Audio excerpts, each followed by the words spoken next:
Good morning and welcome to the California ISO Board of Governors meeting. Before we begin, please ensure you have opened the WebEx chat panel by using the associated icon on the bottom right corner of your screen. Please note that all audio connections are muted at this time until the comment section of the call. The instructions on how to enter the queue to provide your comment will be given at that time. You can hide the participants with the video off by going to the layout icon on the top right corner of your screen in WebEx and then selecting the option Hide the Participants with Video Off from the list of options in the drop-down menu. If you require any technical assistance, please send a chat to the event producer. With that, I'll turn the conference over to Roger Colanton. Please go ahead. Good morning. Thank you, and good morning, everyone. Welcome to the ISO Board of Governors meeting, general session. Let me start out with taking the roll call. Chair Glitova? I read lips for present. Present. Yes. And Vice Chair Bhagwat? Present. Governor Borenstein? Present. Governor Leslie? Present. And Governor Story? Present. Excellent. We have the entire board and therefore full quorum. Let me turn it over to you, Chair Glitova. You're on mute. Thank you so much. I applaud you for being very good for going on mute. I am very good. I don't want any feedback. Thank you. You got to turn off and on the lights.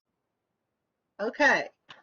Welcome, everyone, to the general session of the Board of Governors meeting. At this time, do we have any public comment on items not on the agenda today?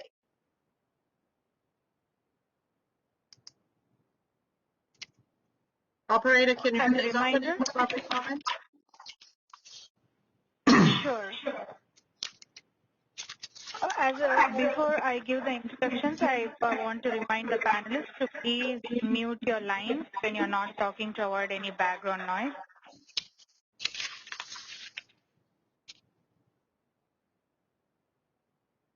Thank you. If you're connected to the computer audio or use the Call Me feature in WebEx, you may enter the question queue by using the WebEx raise hand icon located just above the chat panel. You'll hear a beep tone when your line is unmuted. At that time, please state your name and question. If you're just on the phone line and not using the WebEx audio, please dial #2 on your phone to enter the question queue. You'll hear a notification when your line is unmuted. At that time, please state your name and question. Name and comment, I'm sorry.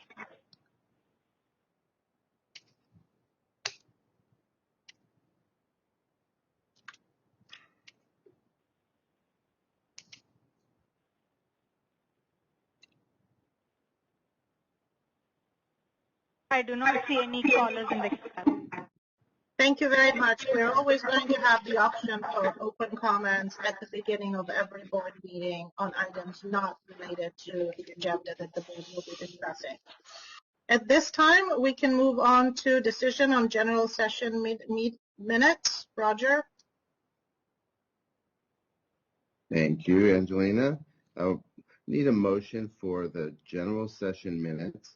We have two sets of minutes, which I think we can do together. We have the July 15, 2021 general session minutes, as well as the August 20th, 2001 joint general session minutes, which the governing body had approved from their separate meeting recently from their point of view. So can I have a motion for those minutes, please? So moved. Second. Excellent. And we will take your vote, which is Governor Bhagwat. Your vote, please. Aye. Governor Borenstein. Aye. Governor Glitova. Aye. Governor Leslie. Aye. And Governor Shorey. Aye. Thank you, governors. The motion passes. And I think we're back to you. Thank you, Roger. At this time, we'll have the CEO report. Elliot Mainzer. Thank you, Elliot. Thank you, Chair Glitova and Board of Governors. It's nice to see everybody this morning. I'll do a quick sound check. Can you hear me okay? assuming yes. Well, it's Yes. thank you very much. I've got a number of items just like to touch on this morning from my CEO report submitted on September 20th. I think as you recall, over the course of the last several months, going back to last spring, we've been using the term guarded optimism to express our sentiments going into the summer.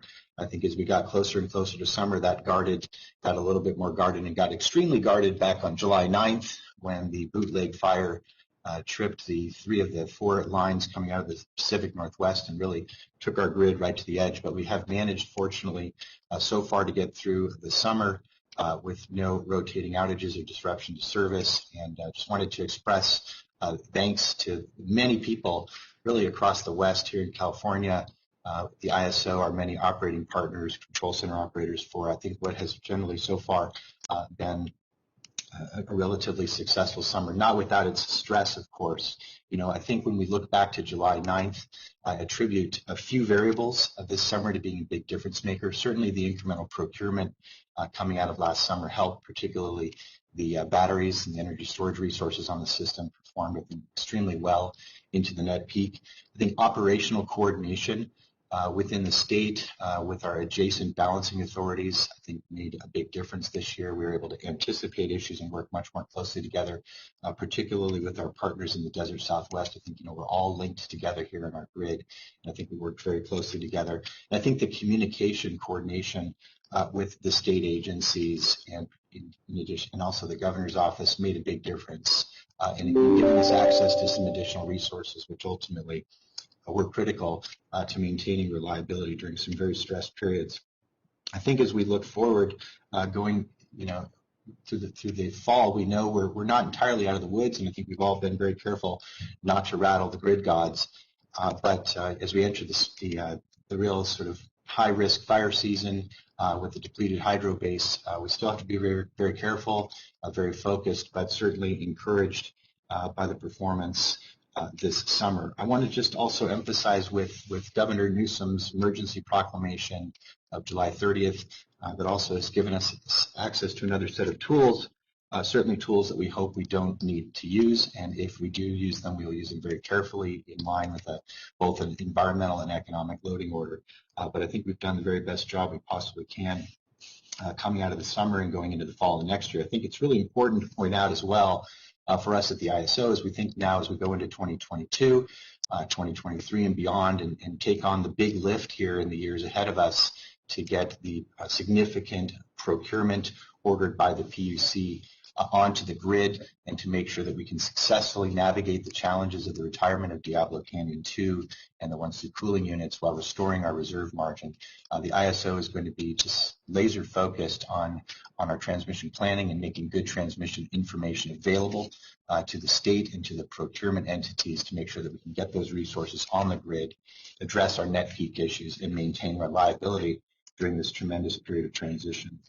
I also want to just emphasize, as I did, that this year was the first season where we've had truly disruptive impacts on the bulk electric system from fires. I noted in my CEO report a few of the fires, including the bootleg fire in Southern Oregon, the Southern fire in Southern California tripped multiple transmission lines in the Los Angeles area. There was significant fire disruption this summer up in British Columbia. So we paid attention to that, and I think we're going to have to really watch that very carefully. But certainly fire stress, fire management, fire coordination, a really important topic. We've added some new communication tools through the reliability coordinator to try to make sure that there's maximum state awareness of fire risk on adjacent systems and just take every step we can to mitigate those impacts. So switching gears a little bit, I'm quite excited and quite encouraged as we turn the corner into spring, into fall, and start looking forward to next spring and summer and beyond. We're very pleased to have announced that on October 13th we will be hosting with many partners across the West an extended day-ahead market forum. This last year has been so intense. There's been so much work coming out of last summer. Obviously a very disruptive time. We've had work to do on the sufficiency test. We've had work to do on the wheel-through issue.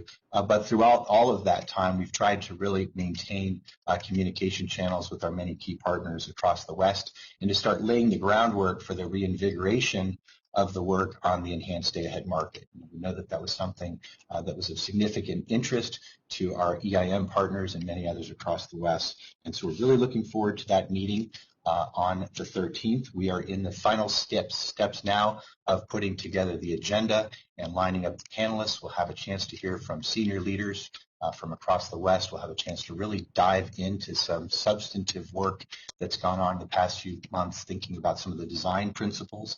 We'll hear from stakeholders across the West in the regulatory and environmental and IPP community about their perspectives on the prospects for EDAM to help us really take on that wide area optimization that I think all of us recognize is truly valuable for the West. So looking forward to that conversation, and I think we already have over 250 people signed up, so I encourage others to get ready for that forum. It is free and virtual, morning of the 13th. My CEO report also touches on two of the issues I just mentioned that I think are really key precursors for continued success on EDAM. We have made some significant progress on the sufficiency test, sort of taking on some of the issues that came out of last summer. We've sort of broken that work into two phases. The first focused on improvements to the accuracy and the transparency of the resource efficiency evaluation, and then the subsequent phase, still working on this question of what should be the consequences for failure of an EIM entity to pass the evaluation. I think those are important issues. I feel like we're making real progress. Also, just from a perspective of transparency and really keeping a level playing field, we've also asked, have now suggested that the reporting role for performance on the sufficiency test will be moved from the ISO to the Department of Market Monitoring, which of course monitors the efficiency and effectiveness of our ISO markets. And I think that additional level of transparency and third sort of independent reporting, I think, will be helpful to continuing to sort of restore the trust that's so important around the sufficiency test. Also on wheel-throughs, I'm not going to go too far into the detail on this topic, but I will say that I am very pleased and really appreciative of the tremendous engagement of stakeholders across the West on this incredibly important topic.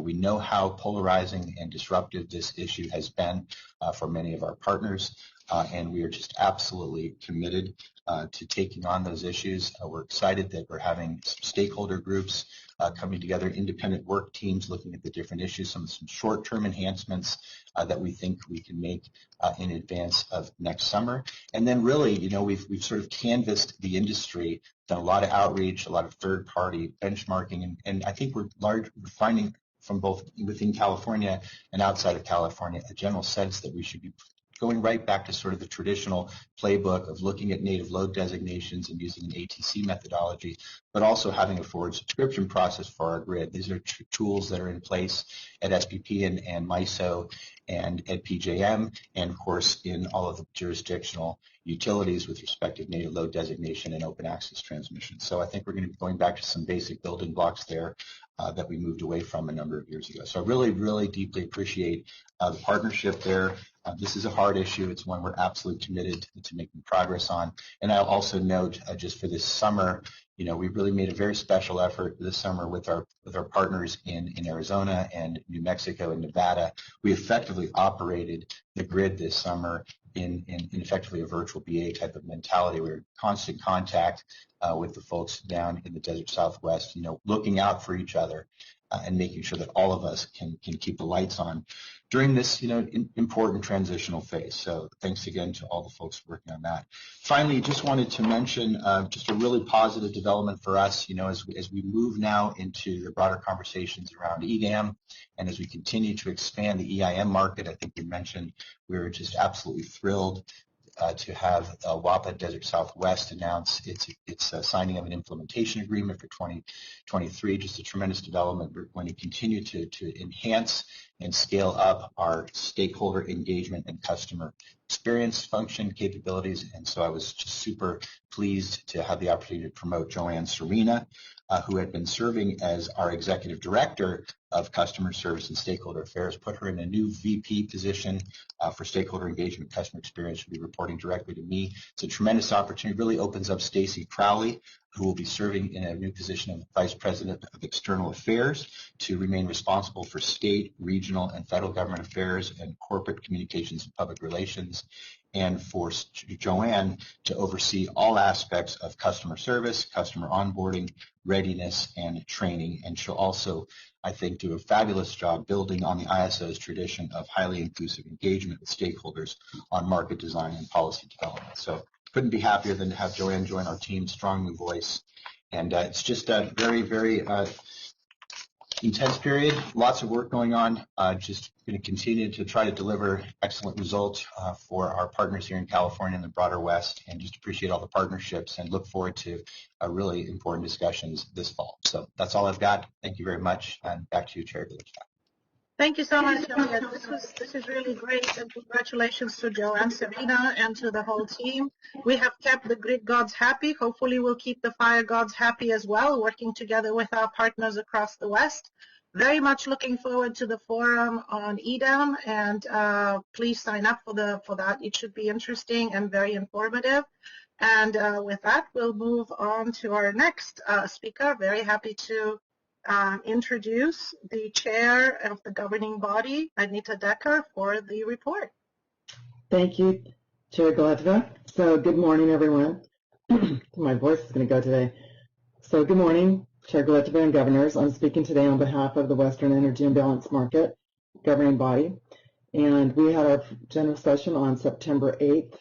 And I want to underscore Elliot's comments about the wheel-through issue. It is extremely important. We hear about it regularly, and we are very excited about the coming together of the stakeholders to engage in a longer-term, holistic, and equitable framework. So we really want to applaud the Cal ISO and its team and stakeholders for participating in that.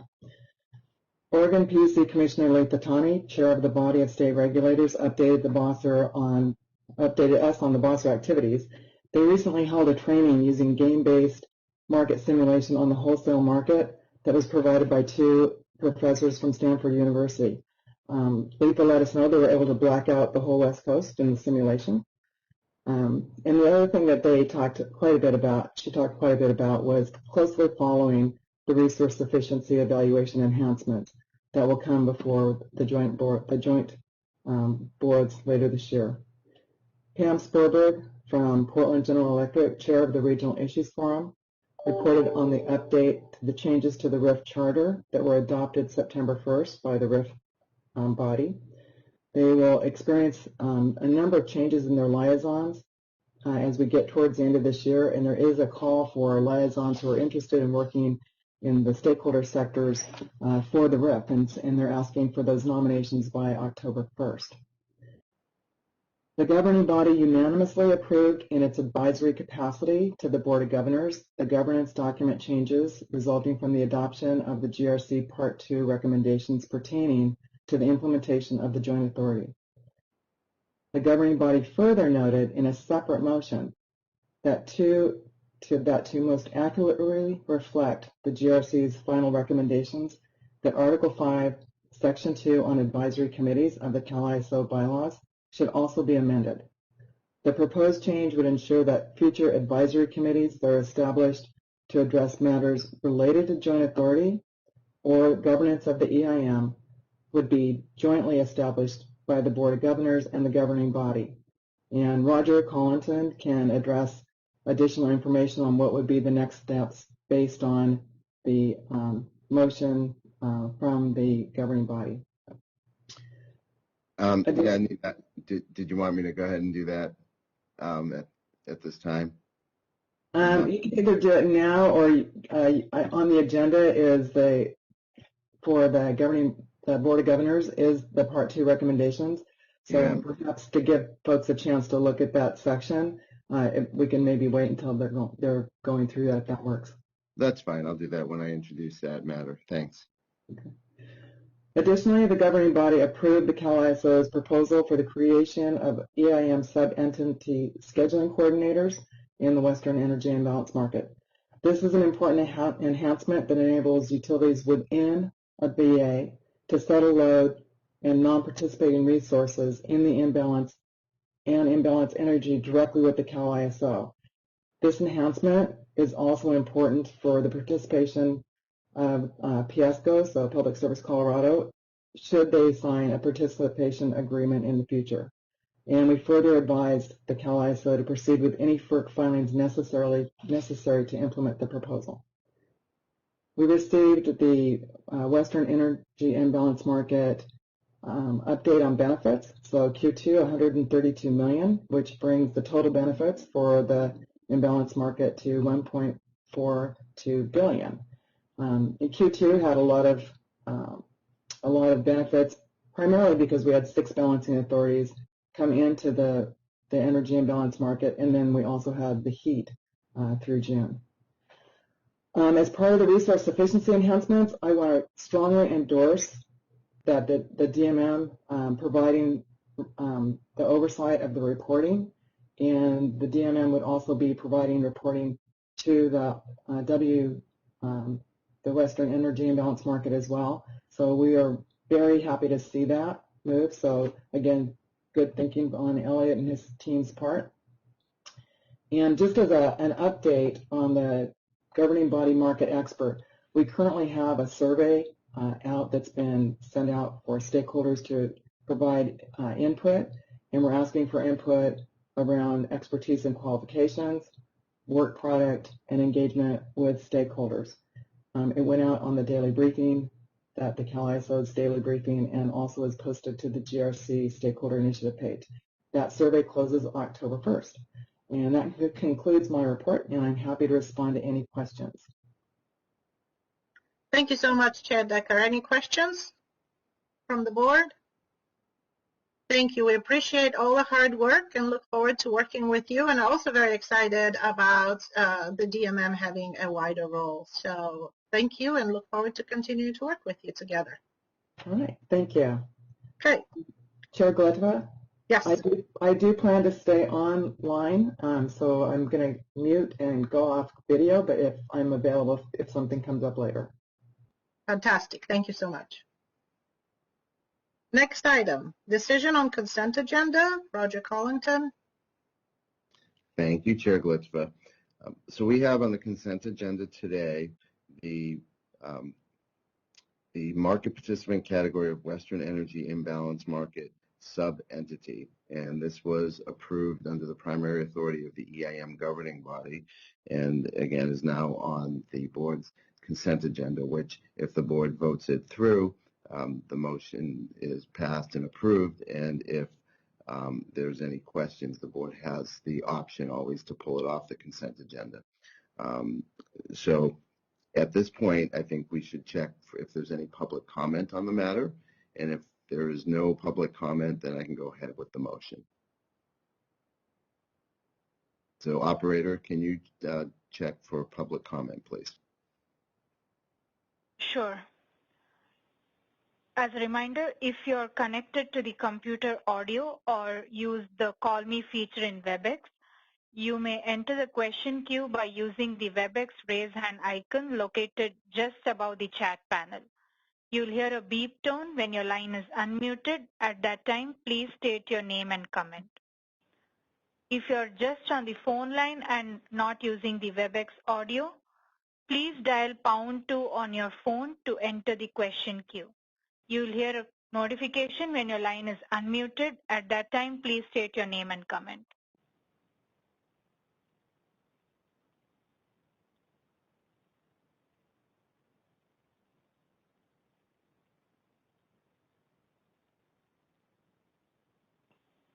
I do not see any callers in the queue as of now. Thank you, operator. With that, let me go to the motion. Move that the Board of Governors approves the September 23rd, 2021 consent agenda to create the market participant category of Western Energy Imbalance Market sub-entity. and move that the Board of Governors authorizes management to make all necessary and appropriate filings with the Federal Energy Regulatory Commission to implement the proposal described in management's memorandum to the EAM governing body dated September 1, 2021, including any filings that implement the overarching initiative policies but contain discrete revisions to incorporate Commission guidance and any initial ruling on the proposed tariff amendment. I can have a motion, please. So moved. Thank you, Chair Glitzba. And second? Second. I'm sorry, was that Jan? Yeah. Yes. There's somebody else too. Okay. Well, we'll give to Jan this time. And let me go ahead with the vote. Governor Bogwat, your vote, please. Aye. Governor Borenstein? Aye. Governor Glitzba? Aye. Governor Leslie? Aye. And Governor Shorey? Aye. Thank you, governors. The motion passes. Thank you very much. Moving on to our next item, the very exciting EIM Governance Review Committee Part 2 governance document. Thank you. Roger, back to you.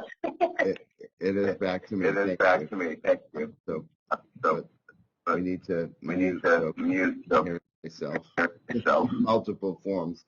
Okay, thank you. So this, as the title indicates, is the implementation of the EAM Governance Review Committee's Part 2 governance decision or proposal that was approved by the governing body and the board in the last meeting, and now we're moving forward in implementing that proposal.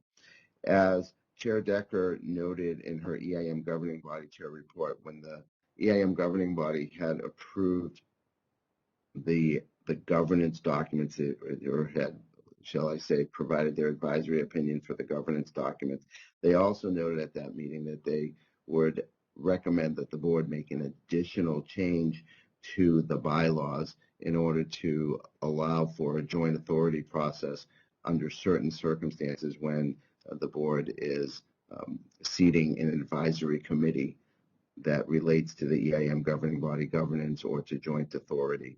So we have that motion that the EIM governing body had approved, and the next steps on that is that we will have a short stakeholder process so that we have full public comment and transparency on the recommendation. And depending on the outcome of that process, if there is the recommendation stands as written, or if we recommend additional changes or edits or tweaks to that, we will then bring it back to the governing body in their October meeting, ultimately with the goal of bringing a motion and a recommendation to the board in the November meeting. So that's the current process on that. But for today, strictly going with the EIM, with the GRC proposal and implementing the proposal, we have Dan Schonkweiler here today to present to you what we recommend for the changes to the governance documents, and he'll go into a little bit more detail about that. And let me just thank Dan for his just tireless work on this whole GRC process and the document. Dan is the guru of our bylaws and all of these governance documents. He really does an excellent job, and he knows them inside and out. And Burton Gross as well, and they just both in the legal group have done fabulous work, and so I thank them. And so with that, let me turn it over to you, Dan. I've set the bar very high for you. Thank you, Roger, and good morning, everyone. So this is the Part 2 GRC proposal. Early in the summer, the board and the EIM governing body approved the GRC's Part 1 proposal, which had a range of changes to EIM governance, and those changes have already been implemented with your approval and the governing body's approval of changes to the core governing documents. So we are now on Part 2. Next slide, please. As Roger mentioned, the board and the governing body approved policy in Part 2. It's part of a July 19th paper from the GRC, and that was approved in an August 20th joint meeting. The changes these changes focus around delegation of authority to the governing body and related process rules, and those changes GRC summarized in a table on pages 19 to 22 of their July paper. They relate to the scope of joint authority and the new joint authority model, a revised scope of the governing body's advisory role, a new process for resolving situations where maybe the two bodies don't agree on a particular policy initiative and have a deadlock. There are revisions or adjustments to the existing process for resolving any disputes or disagreements about how a particular initiative ought to be classified for decisional purposes. That has to do with weighted voting within each body. It eliminates the rule there had been about short-term emergency filings that could be approved by one body only.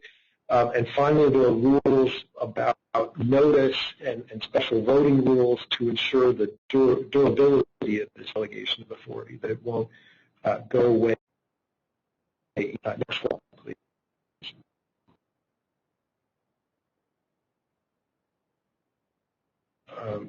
Thank you.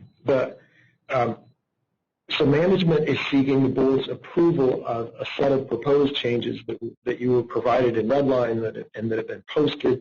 There are 3 governance documents to revise: the corporate bylaws, the charter for EIM governance, which is where most of EIM governance is and most of the implementation details, and then a 3rd document we call the guidance document, which the primary purpose of which now is to a process document for how staff ought to be administering these issues.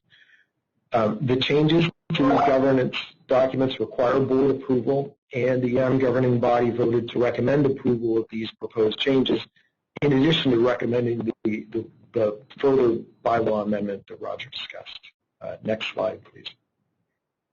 So the red lines to the corporate bylaws, which are the highest level document, reflect the following changes. There's in Article 4 of the bylaws that establishes EIM governance and the EIM governing body, and the red lines there align that document with the new joint authority model and eliminate vestiges of what the current primary authority consent agenda model. The durability rules are added to Article 9, which otherwise governs amendment of the bylaws, and it adds the rules about advance notice of any changes to the relevant parts of the bylaws and special voting rules. There's also, I want to note, the related change in Article 4 that ensures that durability aspects of the charter, or it helps ensure that those will only be changed if the durability rules from Article 9 of the bylaws are followed. Next slide, please. Thank you. The charter for EIM governance, the changes there are mostly in Section 2.2. Now, there's a new rule at the end about durability that ensures that any changes to Section 2.2 of the charter have to follow the durability rules in the bylaws. And then in Section 2.2, there are the new rules about the scope of joint authority and the advisory role of the governing body, a new process for resolving any disputes about particular policy initiatives, and the adjustment of the existing process related to resolving disputes about how a particular initiative ought to come up for decision, and then the removal of the rule about short-term filings and exigent circumstances that could be approved by only one body. This which we've drawn from and adhere as closely as possible to the EIM governing, or sorry, the GRC's draft final proposal on Part 2. Next slide, please. The last document, the guidance document, we've given it a new title that's more descriptive and a little shorter. It's the guidance document for handling policy initiatives that may come before the EIM governing body. The language related to the delegation of authority and resolving disputes about decisional classification is pulled from the GRC's paper and the charter. And there are a few other clarifications and updates where there have been terminology that now needs refreshing, and a little clarification of what it means for a particular policy initiative to be severable, to have different pieces that may be approved in different ways. That is all I have, unless there are questions about the proposal. Thank you so much, Dan. And the whole team for working so hard on this. The GRC couldn't have done all the hard work that we did without your help, guidance, and support throughout the process. So really, thank you very much. Any questions for Dan at this time? Or the legal team from the board?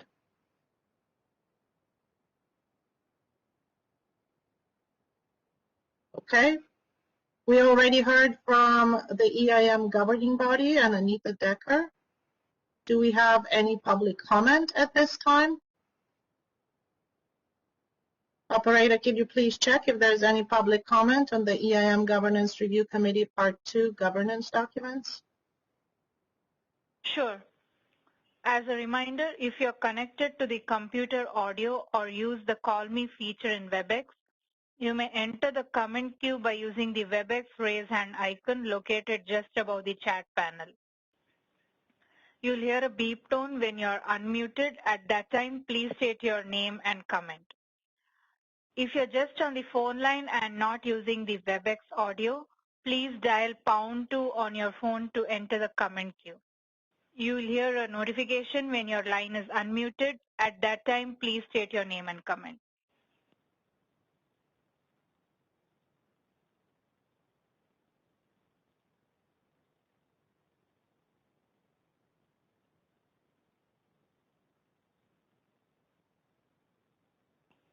I do not see any callers in the queue as of now.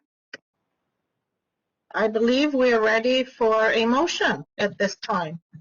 Excellent. Thank you, Chair Glitova. Move that the Board of Governors approves the proposed amendments to the amended and restated bylaws, the Charter for Energy Imbalance Market Governance and Guidance for handling policy initiatives within the decisional authority or advisory role of the EIM governing body. As discussed, okay, I'm sorry, excuse me, I glitched on that. I thought maybe I had missed one of the 3 documents. As discussed in and attached to the memorandum dated September 15, 2021. I know that I had a cup of coffee around here somewhere too. I might need to find that again. So can I have a motion, please? So moved. Thank you, Vice Chair Bhagwat. Second? Second. Thank you, Governor Borenstein. Governor Bhagwat, please. Aye.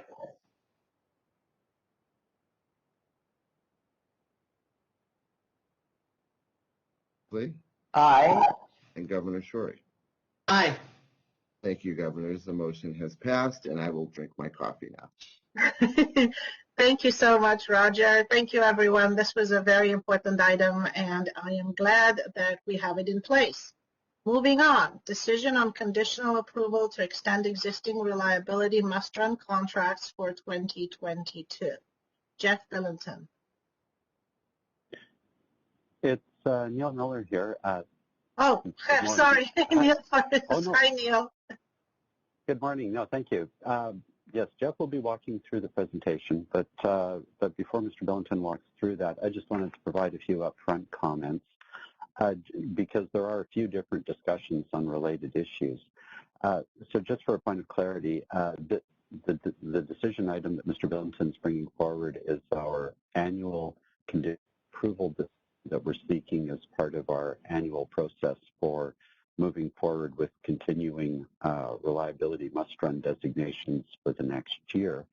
I did want to clarify that following our last meeting where there was an approval of a particular RMR unit, we did receive a few action items, and in particular, we have initiated a stakeholder consultation process regarding the treatment of local versus system reliability must-run designations when those needs are emerging in the same annual cycle. That process is underway. It is not concluded, and we're not bringing forward any material related to that process at this time. And this decision, of course, will still reflect our current process, our current tariff provisions, and our current treatment until and if there is a change as we go through that other public process. So I just wanted to provide that context for this decision item. And with that, if there are no questions about that, I will turn it over to Mr. Billington to walk through the presentation.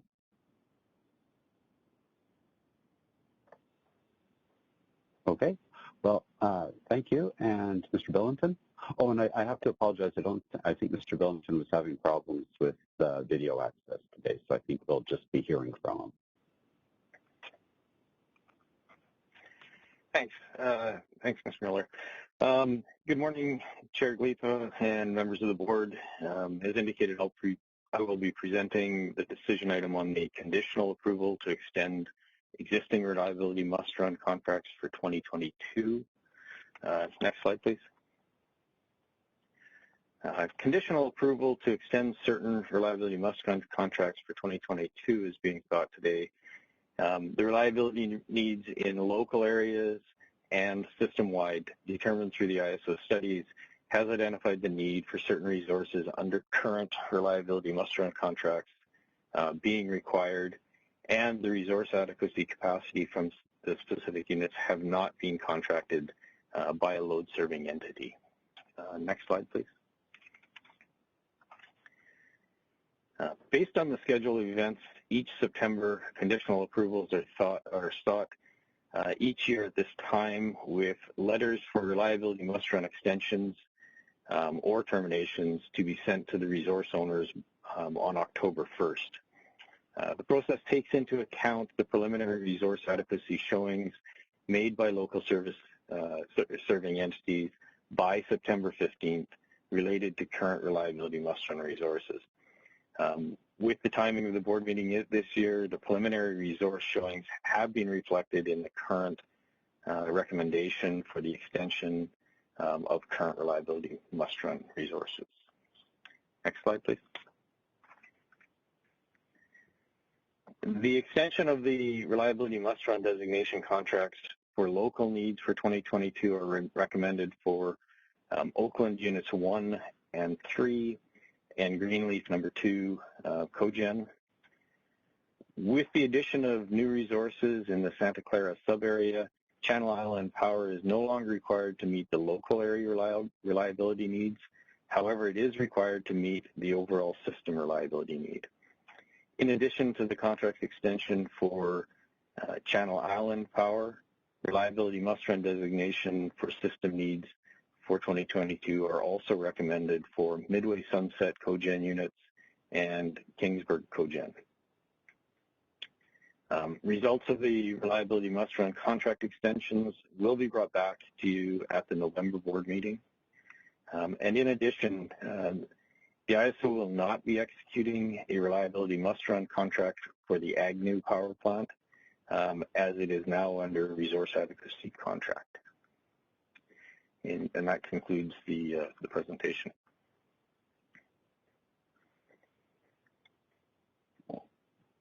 Thank you very much. Any questions for either Neil or Jeff? Don't really have a question, but I'm going to, as always when we decide RMR issues, going to say we need to do this. I will, of course, vote yes. I look forward to the day when we never have to vote in RMR contract. Hear, hear, Ash, yes. And okay. Neil responding? Oh, sorry. Angelina, I just want to say one thing, that I agree with Ash, and also that Bill, or Jeff, that when we conditionally approve this and you send the letters, it's used as needed during tight supply. Is that accurate?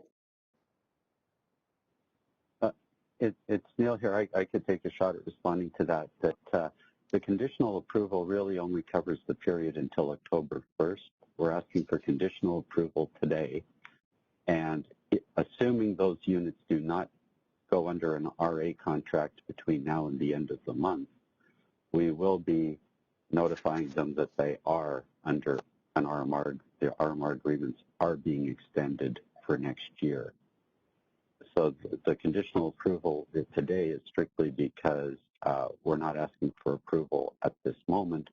we do need to give a chance for these agreements to show up, or for these units to be picked up under a resource adequacy contract, which is always our preference, because I totally agree with the earlier comments. RMR designations are something we do not want to be entering into unless it's absolutely necessary. Now, once they are under an RMR designation, they are obliged to follow many of the same provisions of other resource adequacy units under the provisions of the RMR designation and the terms of the reliability must-run designations, which includes must-offer obligations and so forth. So they are treated basically like other resource adequacy capacity. Thank you. Any additional questions or comments? Thank you, Neil. Operator, can you please open it for public comment at this time? Sure. Just a reminder, if you're connected to the computer audio or use the Call Me feature in WebEx, you may enter the comment queue by using the WebEx raise hand icon located just above the chat panel. You'll hear a beep tone when your line is unmuted. At that time, please state your name and comment. If you're just on the phone line and not using the WebEx audio, please dial #2 on your phone to enter the comment queue. You'll hear a notification when your line is unmuted. At that time, please state your name and comment. I do see one caller in the queue. Caller, please go ahead. Your line is unmuted. Hi, good morning. This is Eric Eisenman. Can you hear me okay? Yes, Eric. Thank you. Anyway, Eric Eisenman with PGE. Good morning to the board and CAISO management. First, I want to thank Neil and Jeff for just dealing with these really very, very difficult issues. I have a lot of admiration for their dealing with these, engaging on these the last few years. So I'd like to focus my comments on the recommended extension of the Channel Islands Power RMR. There's two reasons for that. First, cost allocation is a challenge for this particular RMR due to the switch from a local RMR to a system RMR. And second, there is currently no definition to explain what criteria need to be met to exit a system RMR, and the amount of them seems to be growing. So I'm using the word extension of the Channel Islands RMR loosely because through the end of this year, there's been a local RMR in Edison's territory. But what you have before you today is a recommendation to change this designation to a system RMR. So to PG&E, this sounds like a new RMR designation. That is system rather than local. This does not sound like an extension of the RMR contract entered into previously in connection with the local designation. To be clear, I'm not objecting to the system designation for Channel Islands. PG&E's concern is that the ISO has signed and FERC has approved already a revenue requirement for 2022, which now will be allocated to all California load-serving entities, including PG&E, rather than just costs allocated within the Edison footprint. The initial Channel Islands filing at FERC specified that it arose because the facility, quote, is needed to provide reliability, must-run service beginning May 1st, 2020 through December 31st, 2020 to ensure local reliability of the grid, unquote. And the local area at issue is located in Edison's service territory. So there is no reason for LSEs that exclusively serve Northern California customers to intervene and participate on behalf of their customers in that FERC proceeding. None of these Northern California customers would have been financially affected by the outcome of the FERC proceeding because local RMR contract costs are allocated only to the LSEs associated with the relevant local area. Today, however, you're being asked to approve an action for the ISO that will result in the same settlement agreement that has been approved that will unfairly bind the Northern California LSEs and their customers for the 2022 contract year. If you approve management's recommendation, it will result in LSEs and customers that had no reason to participate in the underlying FERC proceeding being saddled with costs for 2022 approved without our review or representation. Those LSEs have no understanding of the reasoning underlying the settlement, including whether the settlement is predicated upon any perceived benefits to the previously effective LSEs that is not applicable to the Northern California LSEs and their customers. I'll make an analogy here. American colonists had a slogan, no taxation without representation. Well, PG&E's slogan here is no cost allocation without regulatory representation. The CAISO cannot bend its tariff and change the rules on the fly, especially when doing so will result in representations to FERC and the public in formal filings that are now misleading. CAISO's comments to FERC in the Channel Islands docket stated the continued operation of Channel Islands is required to meet reliability requirements in the local area where the unit is located. Please understand that what is happening here is not fair or equitable to Northern California LSEs and their customers. This is a terrible precedent. This situation raises a few policy challenges. First, should the local RMR contract with the Channel Islands be terminated and a new system RMR contract be signed requiring Channel Islands to go back to FERC for cost recovery for 2022? Second, should there be no multi-year settlement agreements with local RMR resources if there is a chance that at some point the designation would change to a system RMR? Third, in addition to the issues I've already identified, stakeholders also need to understand what the mitigation measures are to terminate system RMRs such as Channel Islands Power and a couple of the other system RMRs that Jeff listed. I've whined in the past to the board about the RMR process, and I recognize that I'm whining again today. I would like to remind the board, CAISO management, all stakeholders that FERC is watching all of this closely. For example, the Channel Islands RMR now being system reminds me of Chairman Glick's comments a couple of years ago in a previous RMR docket where it states, this gives the ISO near carte blanche discretion in the absence of any meaningful limitation on ISO's authority is unjust and unreasonable, and an abdication of our responsibility under the Federal Power Act. Those are tough words. With that in mind, we all need to work together to improve this paradigm while maintaining reliability and an affordable cost. Thank you for listening to my comments. Thank you so much, Eric. Any comments from ISO management? Yes, it's Neil here. There are a number of things in there I would like to actually just respond to.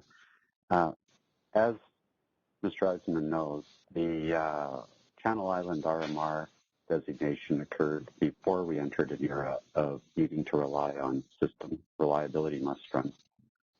And the contracts, the FERC-approved contracts at the time, also include termination provisions that if we do not extend Channel Island in this process, we are not able to redesignate for any reason for next year under the terms of the termination clause.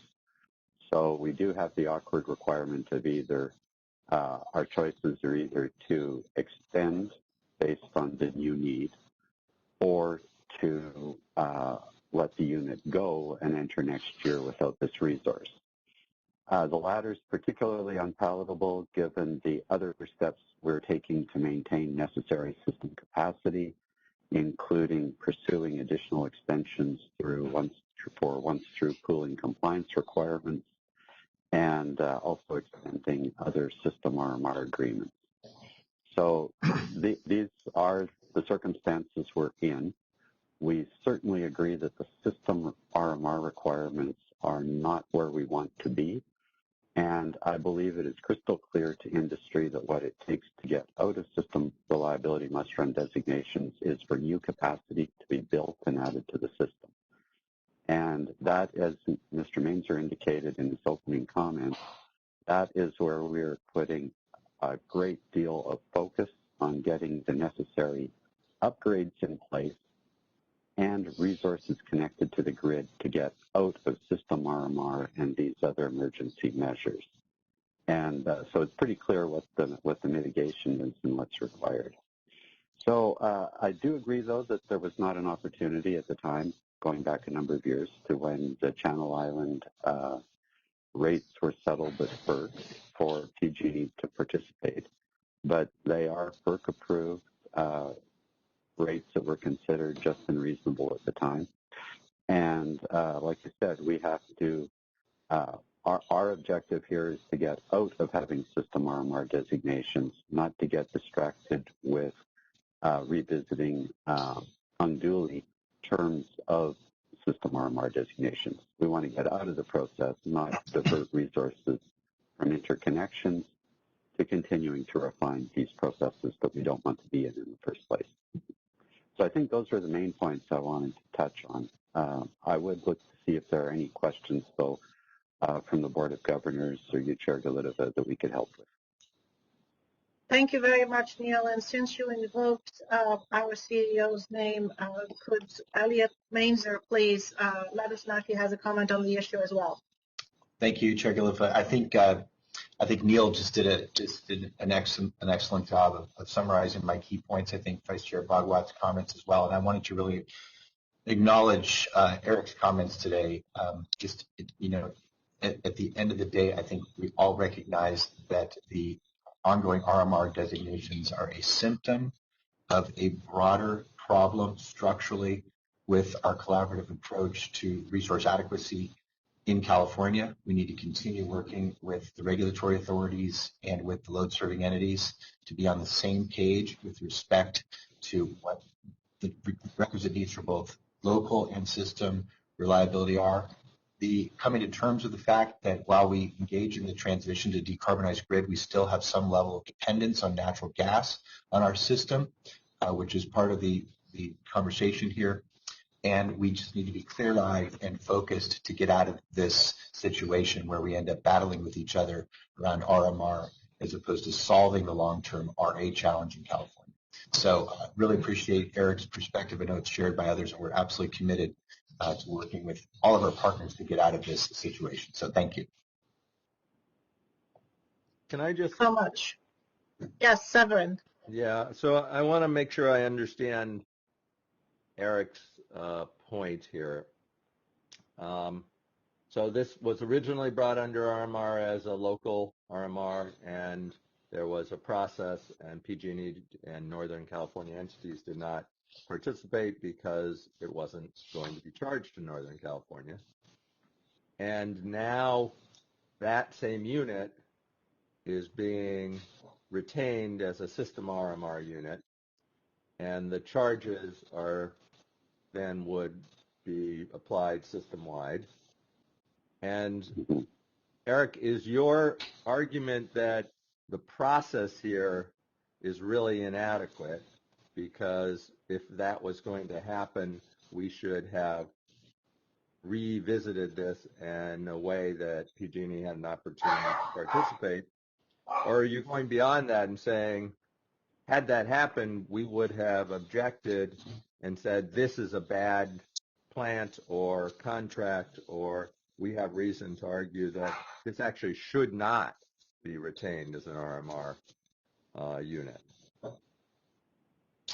So I'm not opposing the designation as a system RMR. PG&E is not opposing any of the designations. What's giving us heartburn is that the settlement that the ISO supported, that FERC approved, had a revenue requirement as part of that settlement for 2022 if it was so designated as RMR. I guess the settlement did not differentiate whether it was a local RMR or a system RMR. It's just, if it's designated as RMR for 2022, the revenue requirement was already set. So PG&E was not involved in that proceeding at that time because there was just no reason to. It was local. Now we have no opportunity to examine those costs to know whether for an allocation to PG&E customers in Northern California, whether that's just and reasonable. We have no opportunity to look at those costs, to discuss it with the plant owner, to discuss it with ISO management, to ask discovery or anything. It's just set, and we have to take it. So that's my. And I understand that, and that is, it sounds to me, a process complaint that's quite valid. On the other hand, we are here. It's September, and are you proposing an alternative pathway at this point? Are you proposing that we should just take this out of the RMR contracts that we approve? Are you proposing that? What would you have the board do? Well, my comments, you got it, Sephron, that I didn't ask the board to do anything. I want you to listen and just know that here we found another problem with the whole RMR process. Neil has articulated that if you terminate the current RMR agreement, you can't start a new one until 2023, and I recognize the need for this facility for 2022. So, that's just not in the cards. But it just shows another reason that the RMR process is it's just not fair. It's really messed up, and I worry that FERC's going to get all over the ISO about this, and quite frankly, therefore all over all the interested stakeholders, and it's just not right to allocate costs when we haven't had an ability to look at it. Yeah. So that's what I'm asking. I asked a policy question: should there not be any multi-year settlements of local RMRs in case it then at some point turns into a system? So I asked that question of the board, of management, and of all the stakeholders. Just something for us to think about. Okay, thank you. Eric, I want to speak. This is Bob. I want to respond to what you just said because, first of all, you're right. This is not ideal at all. You guys should have had an ability to have some input into what the agreement was going to be. I think we all are kind of acknowledging that it's too late now. There's not much we can do about it. I think one thing that you might want to we might want to think about is moving forward, if there are multi-year RMR designations, they specify whether it's local or system, so that you don't have this sort of automatic switching from local to system. The reality is, my guess is when the Channel Islands deal was made, no one was even thinking we were going to need system RMR.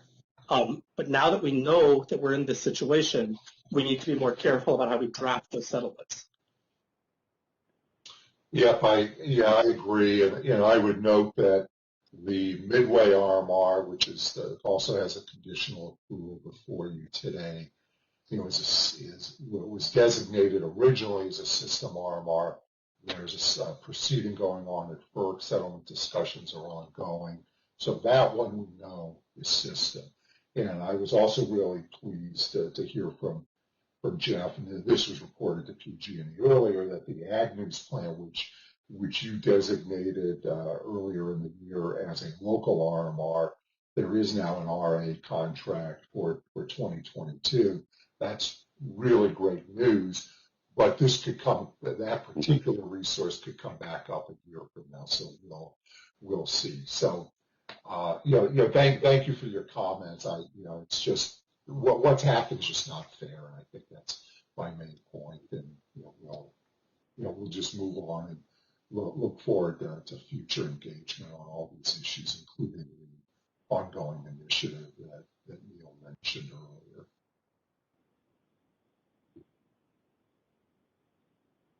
Thank you so much, Eric. We hear you, we agree, and we'll work together to minimize the use of RMRs in the future. None of us are too thrilled with having to do this. Thank you. Any additional comments, questions? Yes, I see one more caller in the queue. Caller, please go ahead. Your line is unmuted. Good morning, Chair Galitova and members of the board. This is Mark Smith of Calpine. I just thought I'd give you a little color on the Ag News RA contract because I did make a rather impassioned speech at your last board meeting, I believe, about the opportunity costs that we were experiencing. We saw the handwriting on the wall. We began, quite honestly, developing an RMR showing for Ag News. And I will say, without question, we spent hundreds of hours and thousands of dollars of external attorney's fees developing that RMR case. I'm completely sympathetic to PG&E and Edison and San Diego's concerns with RMR contracts. I echo what Elliot said. We were very, very fortunate after a lot of diligent effort to be able to find a counterparty for Little Ag News at 28 megawatts for calendar year 2022. We're much less optimistic, as Eric indicated, that starting in 23, that unit will be covered, but it will be needed. So unfortunately, I have to say that we'll probably be talking about this again in 12 months. We don't believe that units that have high costs like Ag News does are going to clear the market that exists in California today, and most likely we'll be back to talk to you then. But for calendar 22, we're covered. So I just wanted to give you that color. I'd be happy to answer any questions that you might have on that. Thank you so much, Mark. Glad it worked out. Any questions for Mark or comments from the board? Quick one. Mark, can you reveal who picked up the unit? Or is that confidential? It's a CCA. Okay. Is that enough, Ash? That's enough. Okay, thank you. And Mark, can you give us any more color on why 2022 and why not 2023? Sure. Thanks, Severin. First of all, I'm terrible at predicting market outcomes, so let me start there, okay? And this market is changing so dramatically beginning in 23, I really don't know what's going to happen. What I mean by that is all of the procurement for local resources like Ag News moves away from the CCAs and the load-serving entities in general and moves to this thing called the Central Procurement Entity. The CPE, which buys on a forward basis to meet the local RA requirements, as prescribed in the CPUC order that established them, has the right to not buy if they deem the price, quote unquote, too high. And so Ag News is a high cost resource. It may be deemed to be too high for the CPE to buy, or CPEs, because we'll bid it everywhere. We don't know. Maybe someone will pick it up.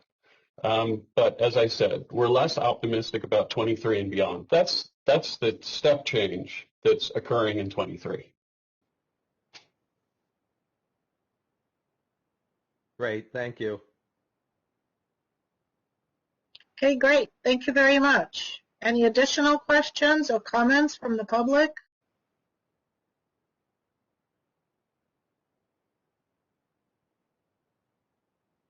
Operator, do we have anyone in the queue? I do not see any callers in the queue as of now. And if there are no additional comments or questions from the board, we can move to a motion. Okay, thank you, Chair Galitova. Move that the ISO Board of Governors authorizes management to extend reliability must-run contracts for the Dynegy Oakland LLC, Starwood Energy Group, CSU Channel Islands Site Authority, Midway Sunset Cogeneration Company, MSCC, and KES Kingsburg LP, KESK generating units listed on Attachment 1 of the memorandum dated September 15, 2021, and consistent with the criteria described therein. Can I have a motion, please? So moved. Thank you, Chair Galintova. And second? Second. Thank you, Severin. Your vote, Governor Bagua. Aye. Governor Borenstein. Aye. Governor Galintova. Aye. Governor Leslie. Aye. And Governor Shorey. Aye. Thank you, governors. The motion passes. Thank you, Roger. At this time, we have informational reports. Are there any questions or comments from the board on the informational reports? Okay. Hearing none, we are adjourned for the general session and we'll resume executive session at 10:45. Thank you, everyone. Chair Galintova, thank you, governors. That concludes our conference. Thank you for using event services. You may now disconnect.